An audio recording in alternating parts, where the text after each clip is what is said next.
गुणा में निरपेक्ष त्रुटि देखते हैं। तो गुणा में निरपेक्ष त्रुटि इन प्रोडक्ट के लिए मान लो दो भौतिक राशि दी गई है, एक जिसका मापित मान है किसी व्यक्ति के द्वारा मापा गया मान a प्लस माइनस डेल्टा ए, वैसी दूसरी भौतिक राशि है b जिसका मापित मान b plus minus delta B इस प्रकार से दिया गया है।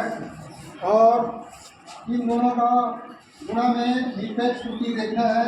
तो निरपेक्ष त्रुटि में z is equal to a into B के द्वारा प्रदर्शित होता है, a इंटू बी के द्वारा प्रदर्शित होता है, जहाँ पर z plus minus delta z एक मापित मान है। इस मापित मान के प्लस माइनस डेल्टा z के लिए निरपेक्ष त्रुटि ज्ञात करनी है, प्लस माइनस डेल्टा z के लिए ज्ञात करनी है।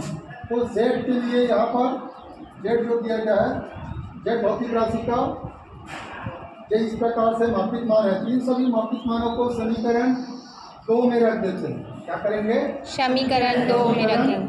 2 में रखते हैं, एक और एक देश का, एक एंड एक देश मान रखेंगे कहाँ पर? 2 में। तो 2 में रखेंगे तो होगा क्या? ये हो जाएगा z plus minus delta z is equal to a के जगह हम क्या लिखोगे? a plus minus delta A into क्या करेंगे? b plus minus delta b। ये दिया गया। अब क्या करते हैं?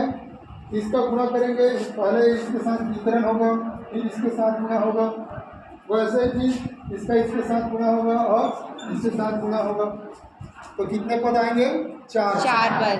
तो गुणा करते हैं क्रम से और इसको जैसे तैसे लिखते हैं A B plus minus delta z is equal to, इधर गुणा होगा a का किससे गुणा होगा? b के साथ a इंटू b, उसके बाद डेल्टा a इंटू b, उसके बाद a into delta b a into plus minus delta b delta b।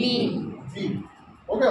अभी दूसरे वाले का गुणा करते हैं, प्लस माइनस डेल्टा ए, उसके बाद इंटू बी, फिर डेल्टा ए प्लस माइनस डेल्टा ए into delta minus delta b. ये इसका गुणा करने के पश्चात विस्तार आ गया। अब यह जो समीकरण नंबर क्या प्राप्त होता है? 3। इस समीकरण 3 को दोनों पक्षों को समीकरण 3 के दोनों पक्षों को किससे भाग करेंगे?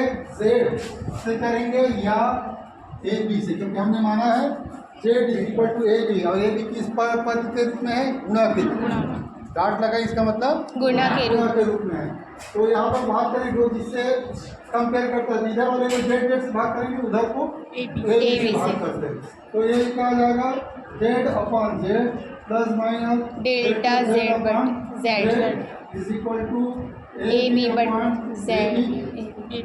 वाले को yes sir. A B plus ये क्या होगा? a plus minus delta B upon A B, उसके बाद प्लस माइनस डेल्टा ए इंटू बी बट ए बी।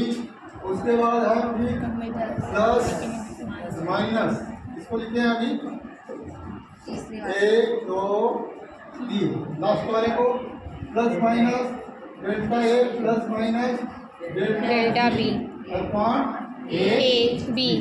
इसमें जो पद कटते हैं काट देंगे। जेड के साथ कटेगा, कितना बचेगा? एक बचता है। इसको 10 से 10 लिखते हैं, डेल्टा जेड अपॉन जेड आपस में। Yes sir. बचा इसके बाद यहाँ पे क्या कट रहा है? एक के साथ एक कटता है, plus delta B upon B, उसके बाद प्लस माइनस बी भी कट गया, डेल्टा ए बटे ए। अब आगे देखते हैं, आगे वाले जो पद है उसमें डेल्टा ए अपॉन ए और डेल्टा बी अपॉन बी, ये बहुत कम है। ये क्या है? कम है। तो इनका गुना और कम हो जाएगा। एक उदाहरण बताता हूँ कैसे कम है। या मान लो यहाँ पर 0.3 है और इसका 0.3 का गुणा किससे कर रहे हैं, 0.3 से ही कर देते हैं। चलो 0.3 का गुणा 0.3 से करते हैं। तो देखो 0.3 बहुत कम मान है। Yes sir. हाँ 0.3 का 0.3 से पूरा करते हैं तो गुणनफल का मान इससे ज़्यादा आएगा कि कम आएगा? कम आएगा और कम हो जाता है। दशमलव वाले अंक को जब गुना करता है तो उसका मान कम हो जाता है। कितना होगा देखो 3 किया 9। उसके बाद दशमलव लगाएंगे, कहाँ लगाओगे? आगे आगे दशमलव नहीं लगेगा। तो सर दशमलव संख्या देखते हैं, एक अंक और दो अंक। यहाँ पर एक अंक है, एक जीरो लगाना पड़ता है, उसके बाद दशमलव लगाते हैं। इसका मतलब 2 अंक कम थे तो कमों का गुणा करने से और कम हो जाता है। इसका पैसा की दृष्टि से यदि कंपेयर करेंगे तो ये 30 पैसा है, ये 30 पैसा है और ये मात्र 9 पैसा है। क्या है ये? 9 पैसा। तो इस प्रकार से दो डेल्टा वाले पद का गुणा और कम हो जाता है। इसको क्या कर देते हैं? नगण्य करते हैं। क्या करेंगे? नगण्य कर देते हैं। और इस 1 को दूसरे तरफ ट्रांसफर करेंगे। क्या करेंगे? दूसरी तरफ ट्रांसफर करेंगे तो 1 माइनस 1 ये धन है, इधर आकर के क्या हो गया? ऋण घट गया तो plus minus delta z upon z is equal to, अब इसको सीधा कर देते हैं क्रम के द्वारा। जैसे 2 धन 5 है तो 5 धन 2 कर सकते हैं। यस कोई सर। फर्क नहीं पड़ेगा। तो ए वाले पहले लिखते हैं, बी वाले को बाद में लिखेंगे। Plus minus delta A upon A और plus minus delta B upon B. इस प्रकार से यह जो है गुणा का निरपेक्ष त्रुटि को प्रदर्शित करता है। तो ठीक है, समझ आ गया? Yes sir. मान पावर देखेंगे तो समझ में आ जाएगा।